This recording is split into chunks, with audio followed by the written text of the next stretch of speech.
نحمده ونصلي على رسوله الكريم اما بعد فاعوذ بالله من الشيطان الرجيم بسم الله الرحمن الرحيم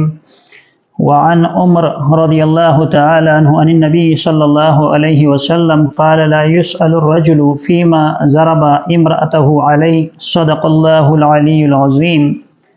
حضرت عمر رضی اللہ تعالیٰ عنہ سے روایت مروی ہے کہ رسول اللہ صلی اللہ علیہ وسلم نے فرمایا اگر مرد اپنی بیوی کو کسی معقول وجہ پر مارے تو وہ قابل مواخذہ نہیں ہوتا۔ اصل میں رسول اللہ صلی اللہ علیہ وسلم نے یہاں بیوی کو مارنے کی جو اجازت دی ہے وہ چند صورتوں کے اندر دی ہے۔ فتاوی خازقان کے اندر یہ لکھا ہے کہ مرد اپنی بیوی کو نہیں مار سکتا، لیکن صرف 4 باتوں کی وجہ سے انسان اپنی بیوی کو مار سکتا ہے۔ ان میں پہلی وجہ یہ ہے کہ شوہر اپنی بیوی سے زیب و زینت اختیار کرنے کے بارے میں کہتا ہے، لیکن اس کی بیوی زیب و زینت اختیار نہیں کرتی، تو شوہر کو اجازت دی گئی ہے کہ وہ اس صورت میں اپنی بیوی کو مار سکتا ہے۔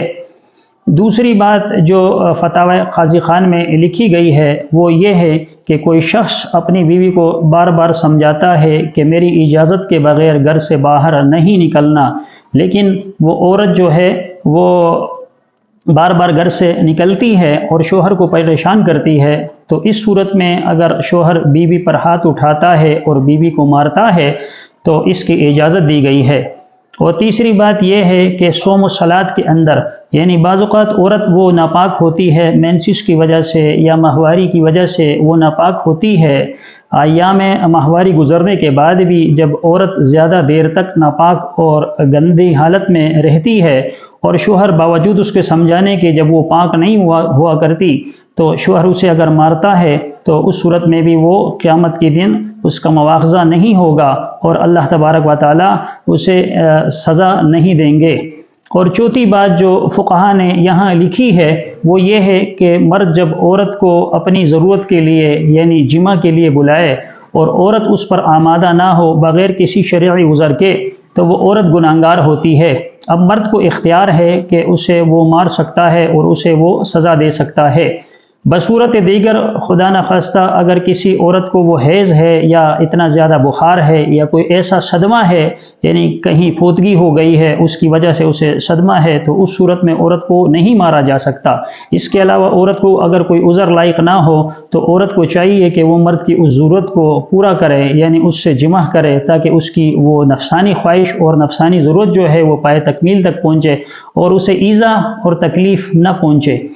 تو یہ 4 صورتیں ایسی ہیں کہ اس کے اندر مرد اپنی بیوی کو مار سکتا ہے اور اس کی گنجائش ہے، اور قیامت کے دن رسول اللہ صلی اللہ علیہ وسلم نے فرمایا کہ اس کے اوپر کوئی مواخذہ بھی نہیں ہوگا، لیکن بیوی کو اس طرح مارا جائے کہ اس کے جسم پر وہ نشان نہ رہے۔ ایسا بھی نہیں ہے کہ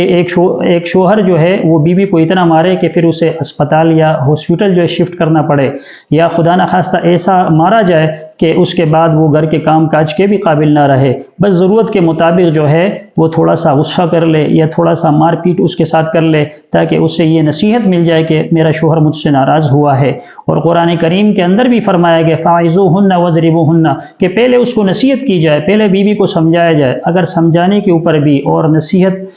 کرنے کے بعد بھی اگر عورت نہیں مانتی اور وہ اس کے اندر وہ اکڑ پن ختم نہیں ہوتا یا اس کا وہ غصہ ختم نہیں ہوتا یا وہ آمادہ نہیں ہوتی صحبت کرنے پر، تو پھر شوہر جو ہے وَاضْرِبُوهُنَّ کہ یہ کہا گیا ہے کہ اسے پھر مارا جائے تاکہ اسے نصیحت حاصل ہو اور انسان اس سے اپنی جو ضرورت ہے یا جو شرعی تقاضا ہے اس کو پورا کرنے کی کوشش کرے۔